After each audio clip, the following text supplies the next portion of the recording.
Hello, dear Cardiac Radio friends. Welcome to one other Illuminated Prayer session. We're going to be talking today about the chapter 6 on the book Workers of Life Eternal. And this is by Andrea Luiz through Chico Xavier. It is an immense happiness to me to be here with you guys tonight presenting this. And this is a work that we're doing in collaboration, with, as you know, the host, Vanessa Saloni, and also our beautiful friend, Carol. And we're all here talking to you about this such an important topic, which is talking about prayers. I know, we've heard about prayers so many times, right? And Vanessa spoke to us already in detail about the fact that we can pray anytime, anywhere, right? We don't need formulas, we don't need conditions, we don't need any particular ways of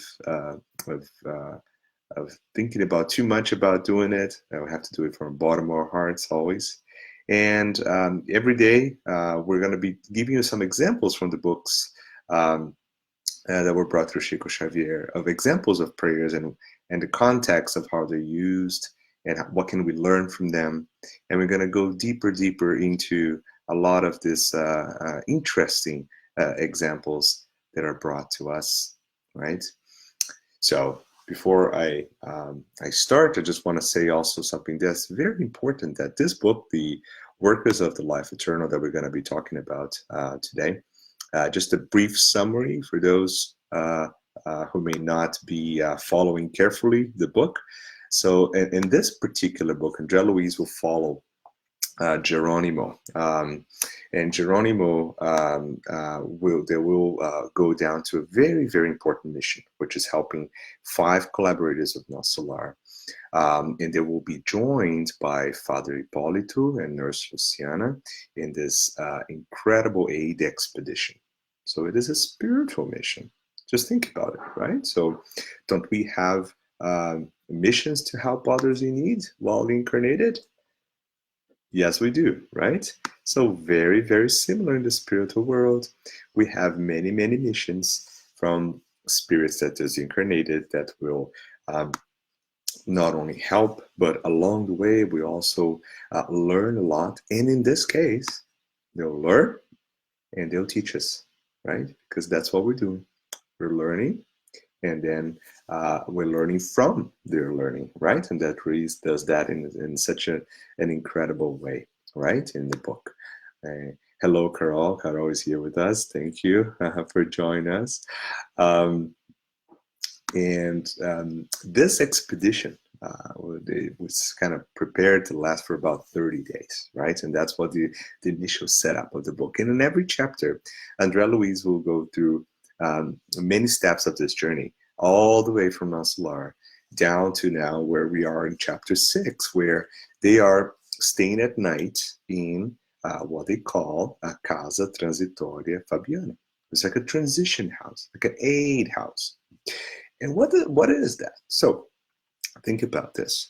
So every time you have a disaster or calamities or something that is a situation that's very stressful, and aid workers are coming to help. So what do you normally do? You can't take the whole infrastructure of that we have here and automatically transport to the place that people need help, right? So what do you normally do? You set up outposts that are close enough to the place where you can set small missions that come and go and bring people in to be triaged, to be helped, to be assessed. And then these individuals will move on through centers that are sometimes can help them better. So in the spiritual world, is exactly the same thing happening, right? Actually, to be quite fair, we're actually copying from there, right? So we're kind of learning from them too. So in the spiritual world, very similar. The 8 outposts are placed throughout the planet, very close to the surface of the planet.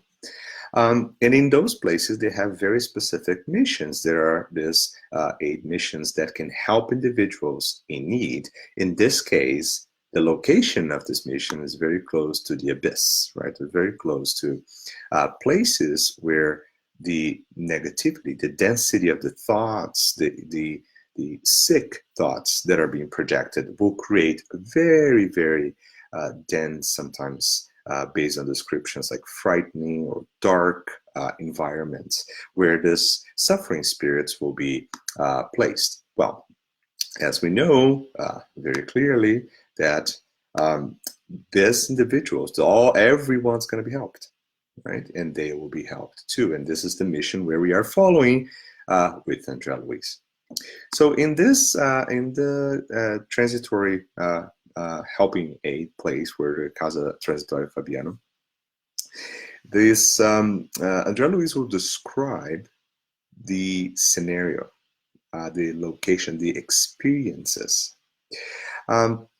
and all the description. If you look at the book, if you go to chapter 6 of the book, you understand that the descriptions are very material, right? So they talk about constructions and defenses and you know, many things that we are very familiar here in our incarnated world, and there is a reason for that. So the reason why the descriptive terms for that location are very material is because it is very close to the surface of Earth, and all the spirits in that particular density or their particular vibration are still very connected to matter. And that's why for some people that read this for the first time, they will question a lot of things. So why do spirits, you know, why do we're talking about electric guns, stun guns, for example, and things like this, right? So this is obviously a situation where spirits are so connected still to that type of gadget or situation that it is effective, right? So they can actually materialize, they can actually create those situations so they can achieve their missions, right? Well, so in this same scenario, so we're thinking about, you know, where they are right now. So they are now in a small mission from the Casa Transitoria Fabiano to the Abyss. And this mission that is described in chapter 6, they're going to help a very important character in this book called Father Domenico, right? So Father Domenico had a very close history with one of the other characters of the book, and I don't want to give you too much of the story because I want you guys to read, but as a big summary of what's happening here. So Father Domenico is right now as a suffering spirit located at the edges of the abyss, and they're trying to go there and help him. Now, what we're talking about in the book here is not this type of instant rescue that will say, well, let's go rescue someone, just pull him out of there, because we know that doesn't work that way, right? And the reason why it doesn't work that way, because through our thoughts, we're always connected. We're always vibrating to things, and we're projecting thoughts and environment. And think about this. If I don't change my thoughts, someone can come here and pull me anywhere. I'll always go back to the same vibration where my mind is. As a spirit, we don't have anymore the barriers of the body that can constrain us from moving physically from place to place.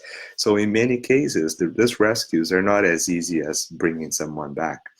It is a very complex mission where people have to, for many months, years, time, like it doesn't matter which unit of time we're using, but for a long time, they will try to bring light and change the vibration of those spirits until one day they were able to connect. And by the time they connect, then the rescue will occur. Yes, that's right. There's free will. Absolutely. And, you know, we're talking about a lot of things here, but in many of these cases, yes. So if the individual, and Matthew, absolutely, if they don't put the effort first, you know, it's obviously going to be very complicated. And in this particular example, we can cite many examples here, but in this particular example, you see that sometimes through through the work of many of these rescue workers here, including the ones that are following Andrea Luis in this journey at this time, they'll be able, through looking through his mind, his thoughts, connect, right, to particular moments, particular thoughts, particular experiences, and through those connections, they start to build a relationship. It's not different from helping a patient in need or helping someone that you love. It's not as simple as it sounds, because you have to really establish the connection first. You have to bring this individual in, and think about in history, how many experiences the spirits have lived, how many traumas are existing in their thoughts right now. How can you go through all those traumas, right? And rescue, right, from that cyclic, obsessive thoughts that will control the mind of individuals. And think about the influences, right? At the same time, they're trying there to help. What about the thousands and millions of others that are vibrating the same symphony, and they don't want anything to change, right? So it is a very, very interesting dynamics that's played here. And obviously, it's not really the specific of the topic today, where we can't talk a lot about that, but that will be the whole idea, right? So hello, Betsy. Betsy just logging here. Thank you for coming in. So Father Domenico, going back to the history of Father Domenico, as the book says, and I'll just read literally from the book. So he had used places consecrated to the living faith to carry out disreputable purposes, soiling the peace of living and sensitive hearts. So, as you can understand, as a Father Domenico in his previous incarnation, he used his role as a father to do things that are certainly not aligned with what he was representing at that time, right? Well, this is a difficult moment now, because Domenico thought at that moment that he was not being paid what he was promised by working as a father. He did not receive it. So he thinks God betrayed him. So that was this interesting analogy that he brought. And obviously we're talking about a specific case here. But if you now look back at each one of us, right, and think about all the moments that we feel frustrated that whatever we're expecting to receive back did not happen, that's kind of the same feeling that Domenico is going through, but multiplied by 1,000 times, right? And this happens to every single one of us, and we have to be very careful about it, right? So always expecting things, and when those expectations are not met, obviously we're always going to blame someone, right? Because we're never wrong. We don't make mistakes, right? So there's always someone else. Someone else did this, another person did that. So, and this is something that it happens to every single one of us. And I think it's a perfect example that Andrea Luis brought to us, because it kind of reflects back on us, making us responsible for our own actions and aware of the consequences. Domenico is not aware of consequences, right? So you can't just go there and, say, hey, Domenico, don't worry, we're here to help you. Get out of here. Right? Because he's stuck into a mentality that, this is, this place receives me better than you guys, because, I was promised this and I didn't receive, so I was betrayed. So it's a very complicated story. You have to read the book to see the end of it. But the main discussion topic here today will be the importance of looking at our mental projections. What are we thinking? What are we aligned with? Our responsibilities, looking back at our own actions and understanding what we've done, what we can do better, right? What we can improve. Always opening in our minds a window for understanding who we are and our actions. So we don't go into that cycle of always thinking that, like Domenico is in this example here, always thinking that, something is being done against me, right? In this case, Domenico thought that God betrayed him, right? So why would we listen to someone that's coming and saying that they're here, in name of, the Almighty, right? So God. So, it's a very, very interesting story. But One of the what we're going to discuss in detail now from that particular rescue mission, right? So I'm going to read here a very small passage um, from the book, and if you just bear with me here.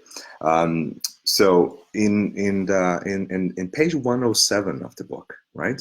So Sister Zenobia, which is leading that excursion, leading that mission on that day. She explains something very important about the sufferers at that moment. So she says, "We're not impervious to the pleas of our brothers and sisters who still wail and moan in the sorrowful marsh which they voluntarily hurl themselves." So they are obviously aware of all the suffering that is around them, right? So our spirits are tormented by the appeals of those unfortunate creatures. Imagine the scenario. Every one of those spirits at that moment are, just try to think about what they're thinking, their thoughts, the vibration they're emitting, right? What are they creating around them? Because all the scenario we're describing here is collective creation of those thoughts, right? And she says the Casa Transitória de Fabiano has given them as much aid as possible, which has to date been rejected by our ill-fated friends. See, there you go. As Matthew mentioned here very nicely, because you can help as much as you want, but at the same time, individuals can reject help as much as they want to. Well, eventually things will turn around, but for a long time, sometimes people can reject help, and this is what she explained to us. So we periodically free them from the monsters that enslave them. And the monsters here, it may be a monstrous figure, because we do have those where they are located. Spirits that can present themselves in very, very disformed shapes in order to exert some type of mental control or scare out some other spirits. But monsters, you could also be monsters in a way that is meaning our own internal little monsters, right? From the past, from our actions that are enslaving us. So sometimes we ourselves enslave us, right? Through the thoughts, the cyclic thoughts that we spiral down through, right? So it could be monsters literally or figuratively. So that enslaves them and set them up in a wholesome shelter, but is of no use. So they flee from so this is what she's explaining, is that the spirits will flee from the rectifying influence and intentionally return to the swamp. So it goes back to the point that we're discussing. In many cases, they're able to bring them back, help them out, they'll return exactly to the same vibration they were before. So it is essential that suffering solidify their will for the blast battles to come. So as Anabi explained very well, everything is perfect in the creation. That's the first point, right? So if spirits are voluntarily going through that moment that for us may be shocking to even read about in Andrea Louise's book, there's always, it's not that people need that. We know that. We don't need that. But sometimes it's necessary, right? So can solidify through that experience the will to change. And as we can see, for example, in Liberation of Andrea Louise too, we can hear again the same story of spirits that can be for thousands and thousands of years in a position of that is impenetrable to help, and all of a sudden they will change. So the good news about everything, in summary, is that every one of us will achieve perfection one day, right? And this is the big picture. So I know we can look at a small little piece in time and see a lot of suffering spirits, and we have many around because our planet's still going through that stage. But at the same time, we have this blessing of knowing that we're all progressing and we're all learning, and we learn from each other. We learn from this experience, for example, in your Louise. Okay. So I think we're good, and we're going to move on. If you guys have any questions, you can stop. You can just type in, and we'll do this together more interactive. But what we're gonna be talking about now is because the topic of the day are prayers, right? And here's what I want to bring to you guys. So we've learned already that by the moment you're praying, so think about the type of energy, the type of thought, the vibration that you're emitting from your mind. Now, think about this, because remember, Allan Kardec pointed to us in the basic books, and in particular in the medium's book in that case, that our thoughts are really alive, like they're real. You can see them, right? So we cannot see because our eyes right now, incarnated eyes, do not allow us to see that. But we can feel it, right? But spirits will see what we're thinking, right? Because we can create things with our thoughts, right? For real, we can actually see them. Just like a group of spirits that collectively start thinking and projecting some very negative ideas and some sickening thoughts will eventually generate a surrounding around them, which is very negative, very dark, very dense, right? And we can have pockets of that anywhere on Earth, right? But at the same time, if you have spirits that are all vibrating in higher vibrations and connected together, then you can create around a very peaceful environment. And Carol told us everything about that yesterday, because she talked about one of those incredibly incredible moments where this collective prayer of all the spirits were able to support this elevated spirit coming for a message, right? So today we're doing almost like a contrasting experience to that, because now we're talking about a prayer that is done near the abyss, where in a region where all the suffering spirits surrounded together are going through very difficult times, and their vibrations are certainly not elevated, they're very low. So they project together a very dense, a very, as Andrea Louise explains here, and I like this description, which is a very unpleasant experiences, right, surrounding them. So the prayer is now in a very different context, right? So the prayer now, in this particular case, the goal is to reestablish the connection with our patient, right, Domenico.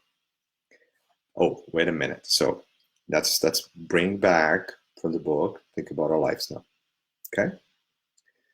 So when do we need to pray? Right? Think about this. So when, for example, when I'm at work and people are at work and I'm actually helping a patient, when am I praying? All the time. When I walk into the hospital, the first thing I do when I'm walking, right? I focus on the protector spirit for the hospital. And I tell them, listen, I'm here to work today. I'm here to help. Please help me. Help the people that are coming here seeking help. Right? Is that different from the prayer? It's not different from the prayer that we're talking about today. Okay? So when you go into the hospital as a patient, let's say you walk in, what are you going to do? Same thing.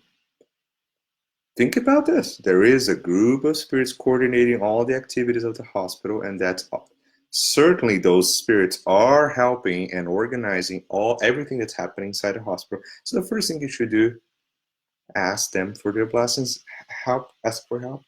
See, dear friends, mentors, protective spirits of this place, please help me and the other individuals that are here for help, that we be helped with the blessings of God and Jesus, right? So you can elevate. You don't need to stop. You can walk, and what you're doing, you just meditate and elevate your thoughts for a few seconds at that moment.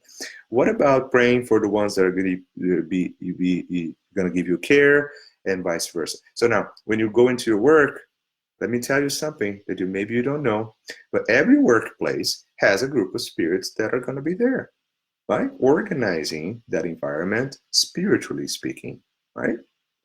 Obviously, some workplaces are more challenging than others, but in general, there's always some support. So ask for help, right?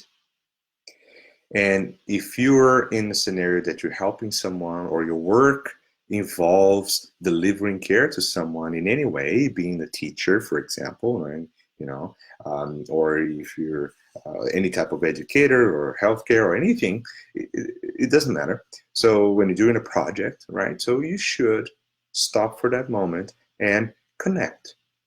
Connect. You need to open the window, right? How can you get help if you don't connect, right?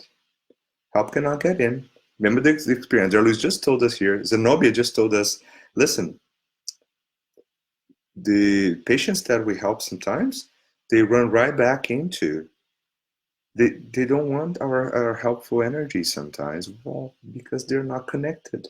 They can't do it yet, right?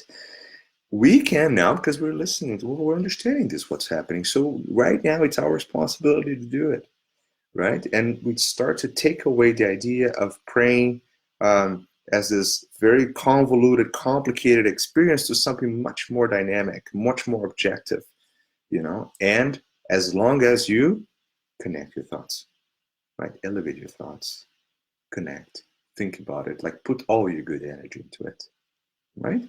And we know that. Okay. So now that we talked a lot about prayer, let's actually read the prayer. Let's see what Zenobia is going to talk to us about in this prayer. Okay. So when she approaches Domenico, she's going to say this. I'm going to read directly from the book now. Oh Lord, enable us to help your unfortunate ward. In this case, Domenico. And this is one of the most amazing passages. And I want you to pay attention. You hold, so Lord, God, Father, Mother, God, Creator, right? You hold the bread that suppresses the hunger for justice, right? So using a objective figure of a bread to explain that justice is a divine law, right? Isn't it? Law of justice. That's exactly what she's saying. Obviously, in a much nicer way than I do, certainly. But she's saying something that's very important, because she's not saying that. Listen, look at the difference. She's not saying, God, just take this guy out of here, right? He's suffering, Help. Let's end all this, right? No, right? Because divine providence is perfect. The law of God is perfect. So what she's going to say is, God, I know that the law of justice exists. And I know for sure that because you're just and perfect, this individual will have a chance. And he'll have a chance to correct his own mistakes, like all of us do. Thank God. Because if we didn't, then things would be very complicated, right? So she continues, the eternal water that quenches the thirst for peace. He is the representation, she, God, is the representation of peace, perfection, right? The medicine that heals, right? And heals what? Heals here has a very, very expanded definition, right? Because healing here, it means working for it, right? It doesn't mean I'm going to put this little medication here and things will disappear. It's not what it means. The medication in this case is actually, I have to physically go back and fix, act, right? Remember, love in action, charity. I have to do it. If I don't do it, it doesn't work. Like the math does not add up, right? And continues. The balm that soothes, right? The word that enlightens, the love that sanctifies, the recourse that saves, and that's what they're working on, right? The light that reveals the good. So look at the prayer. She's praying. She's right beside Domenico. Domenico barely know they're there, right? Because think about this, the difference in vibration and the density of their bodies at that moment, right? So what she's saying again is she's praising God, she's praying, and she's elevating her thoughts, and again connecting to the essence of the message, which is, the that the light that reveals the good. Why is that important? Is Domenico, is he 100% all of it his mistakes? Is that, if we're really short-sighted and looking only with this little eyes here, we may look at it and say, well, but he's, he just did this, and that, and horrible things, and that's it. This guy's a really, really bad boy, right? Do we like judging people? I don't know. I think that's something we're quite experts on, right? But what she's saying here, because she can see with the eyes that we still don't have, maybe. And she's looking and say, well, God is the light that reveals the good, because there's a lot of good in that individual, in all of us, right? Sometimes hard to see, but it's there. I can tell you. It's like a little seed sometimes. It will grow. We can guarantee you that. The providence that rectifies. So providence, see, the divine providence here is not the divine providence that will make a miracle. No, that's not what she's saying. It's the providence that will rectify. How you rectify your mistakes. So everything that she's saying here is basically a summary what Domenico has to do, right? The prayer is incredibly perfect because it's so aligned with what we know and the laws of God, right? Just think about this. And the warm cloak that envelops hope, because we need that too, right? In your mercy. Now she's going to ask. So right now, from the beginning to this point now, she's just praising and thanking, right? For everything. Now she's going to ask. So, Master, you who send down the blessed light of your kingdom to those who still weep in the valley of shadow. So that's exactly what's happening. Valley of shadow is a way to describe all the negative thoughts that we're still stuck on and we project around us, right? We do it, not God. Like, we're doing this, right? Grant that your wayward disciple, in this case, the patient that you're helping, may hear those who love him. Because sometimes we get so stuck into things that we don't hear. And I'm not talking about 5-year-olds, because they don't hear too, right? For those of you guys who have kids, you know exactly what I'm saying, right? I'm talking about adults who have thousands of experiences on earth and still don't hear. I raise my hand because I do that too, and I know it, right? And I'm trying, like all of us do, right? We're working on it, and we have to. But for all of us, just think about this, right? When are we not listening? We ask God, and say, God, please help me. So we're asking God a lot of stuff all the time, right?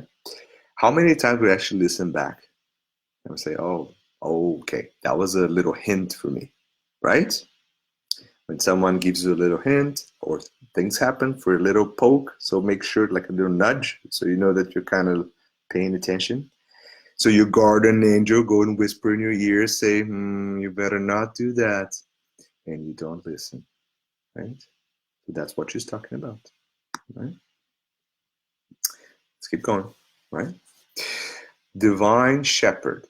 So the shepherd who's taking care of the sheep in this case, a physical picture of the individuals who are in this particular scenario, right? So all of us in this case, have mercy on this sheep that has strayed from the fold of your heart. So think about a fold in your heart and the little sheep kind of nesting over there. Okay, so the little sheep wandered away because the little sheep is not thinking. Just exploring, like doing things, right? Using the free will. So we can't say, "Oh, you little ship, you're going away, so get out of here. Go find another farm to live." No, right? You're gonna go there and help out and bring it back. So that's what you're doing, right? So all these little images that she's bringing to your minds, right? And then she's gonna ask. See, now she did all. Now she's gonna ask again. So allow his ears to hear the sweet echoes of infinite love. Grant us this joy, not through any merit we have yet to earn, right? So very humble, right? And that's so important, humility, right? Um, grant us not through any merit we have yet to learn, but through an addition of your inexhaustible kindness, right? Oh, once again, I realize that prayer, and now Angelo is explaining, right? I realize that prayer is perhaps the greatest power bestowed by the Creator upon His creatures. After her prayer, Angelo is explaining now, I watched emotionally as shiny energies radiated from all of us towards Zenobia chest, as if to reinforce her own energies, and from her caring, loving hands, illuminated with a soft, gentle light, dazzling diamond-like rays radiated outward. Our loving friend then placed her hands on the wretch's forehead, so she placed her hand on the forehead, assuring us that the wonderful energies had been bestowed for his benefit. Now picture this, right? So we're all praying together, right? All of us projecting these energies, elevating our thoughts in symphony with what we're just discussing, right, on the prayer. And we all projecting energies towards helping someone. Sometimes the patients, individuals in this moment, are so disconnected, the ears that do not listen, right? The thoughts that can't really focus on anything else. But even in that scenario, the energies will be beneficial. Are they fully beneficial? Not yet, right? Sorry. Not yet, because he's still not able to completely receive that energy, that blessing at this moment, but eventually is, right? It's like you're doing a little bit of a dose at a time, and the prayer in this moment is part of the rescue, right? So it's a rescue mission, right? You're praying together, working together to help someone, right? And remember, and I just want to bring this because I think it's quite interesting. So if you look at the Spirit's book, question 886, the question is going to be like, what is the true meaning of the word charity as Jesus understood it, right? There will be benevolence towards everyone, everyone, right? So it's not this or that, or the good guys kind of thing, right? Indulgence for the imperfections of others. Ha! Look at this. If we see an imperfection, I'll do 3 options. Option A, we ignore it. Option B, we understand it and we help, even if it's through prayer. Or C, we point it very loudly and say, ha, this is your imperfection. Bad, bad, bad. Go talk to another person and say, see that guy, he has that imperfection. A, B, or C, what do you guys choose? I don't know.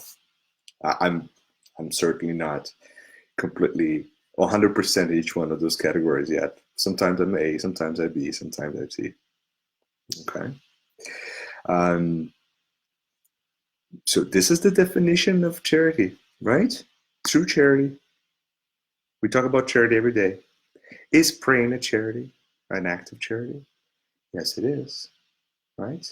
Indulgence towards others, right? Understanding their difficulties, their imperfections, and the Spirit's going to end with this. And so indulgence of the imperfections of others and forgiveness for offenses. Okay, so benevolence for everyone, indulgence for the imperfections of others, and forgiveness of offenses.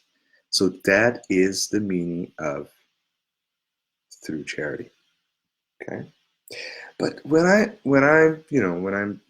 people approach me sometimes to talk about situations, and at the Toronto Spirit Society here, where we go and we do fraternal assistance, there's always going to be situations where we'll revolve around the three items that we just mentioned here. So benevolence, indulgence, and forgiveness, right? And because the prayer today that we're analyzing is a prayer specifically directed towards helping someone or a patient that is in dire needs of help, but it's not even aware that help is there. So that's the difficult situation we have there. Sometimes we go through this in the Spirit Center, and the easiest way to put this through and to make this more understandable is this. If you take the whole concept of charity, as we just read from the Spirit's book, you soon realize, likely, that we're not there yet, right? We're doing confusing things. So we do physical, material charity. We're very good with some people. We're not so good with other people's. And this is the stage we are in evolution, and we are working on it, right? It's a work in progress still. But how can you do so? And then you say, well, but listen, but my enemies, come on, right? So I have to do like to everyone, including, my neighbor here that's kind of doing this and that to me. Well, if we are unable to do things, for example, remember Chico Xavier, what he did when his neighbor killed his dog? Emmanuel obviously kind of discussed the situation with him and said, well, I think you got to find out the thing that your neighbor wants the most, and you're going to give it to her. And he did. He worked hard. He put every little penny together to buy the sewing machine to his neighbor. And when he did, all the negativity, the energy that was generated with the tension, right, the stress of the situation because of the death of the dog, now transformed into blessings of love, right? So that is one of the examples. But since we're maybe not completely there yet, what one thing we can do to help? To pray, right? So easy to do, right? Let's do it. Let's take the example that we hear today from Zenobia. Zenobia handling this very, very challenging situation in a rescue mission with someone that is attacking her, who certainly does not want to be helped at that moment. In the most odd scenario, can she take his hand and buy something to him? It doesn't work. We know that. That's not going to happen. So what does she do? She prays as a prayer, as this opening act to start the help, start the rescue mission for that individual, right? So I know, now going back to our own lives now, and from this example, here's what the exercise, here's what we're going to be, what we're going to do now. So in every single moment that you start to realize that you have someone that is in trouble, that needs help, or someone who's, you need to you have to act your benevolence, right, towards other, and forgiveness of offenses. Even if we're not fully capable of doing that, let's do this. Let's start praying. So we can receive the support and the help needed to do it. And also praying for the individuals that are in need so they can receive the help they need. And maybe through that prayer, multiple times, like every time you have the same thought, disconnect from the thought, elevate your thoughts through prayer. Simple exercise. We can do that many, many times. But now, if you start your prayer thinking, well, I'm going to pray here because something's going to happen, like miraculously, then we can get into another trouble, which is like having very, very unreachable expectations, right? And closing ourselves to any other type of help, which can go into another type of problem, right? Let's pray, right? Let's pray every moment, all the situations, for everyone in need, right? When you see someone that sometimes asking for something, or obviously going through difficulties. But it doesn't matter. Even the ones that are actually attacking you for no reason, pray for them, right? Are you going to return the same of negative vibration to the same? It doesn't work that way, right? Remember the example of Chico Xavier. The only way we could wipe out the vibration that was generated between the two, because of what happened, was to generate a much more positive experience. So that secret thought of negativity will be wiped out, right? And that's why in some of these rescues, for example, this one, but also in the book Liberation and many others, there are transitional moments that occur that the spirit was able to reconnect to who they really are. I'm sorry.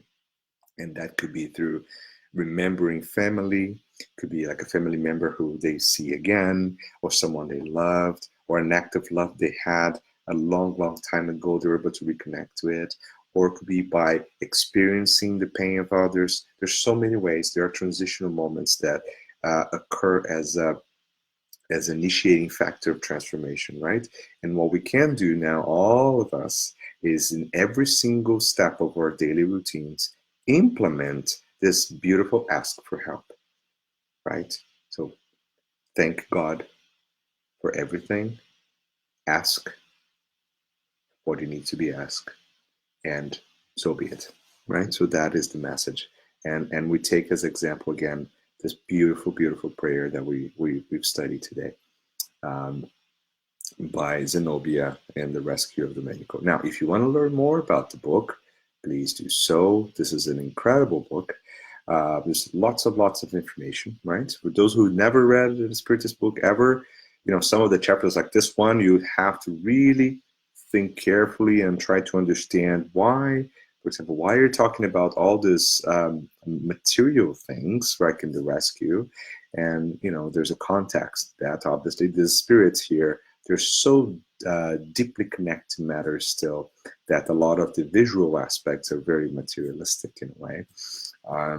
For example, the spirits there, they even avoid to volitate, for example. They have to walk so they can blend in a lot better with the other spirits around them. There's a lot of other things that can happen, right? But in general, brings us a very good understanding of the disincarnatory process, of rescues, and understanding these past mistakes, and how can we overcome and how can we correct them in the future. So there's lots and lots of examples of that. Okay, so I would like to thank you all for this brief but interesting time we had together. Hope you guys enjoyed it. For those of you who will pick up this video afterwards, if you guys have any questions, just shout out. I'm more than happy to discuss. And I'm going to be alternating now with Carol. So I'm Marco, for those who don't know me. I'm here from the Toronto Spirit Society in Canada. And I'll be alternating with our beautiful friend Carol the next few days, through going through chapters of several books, including this beautiful book by Andrea Luis of the Work of Life Eternal. Okay, so thank you all, and we'll end with a prayer, right? That's what we're doing today. That's what I'm going to be doing for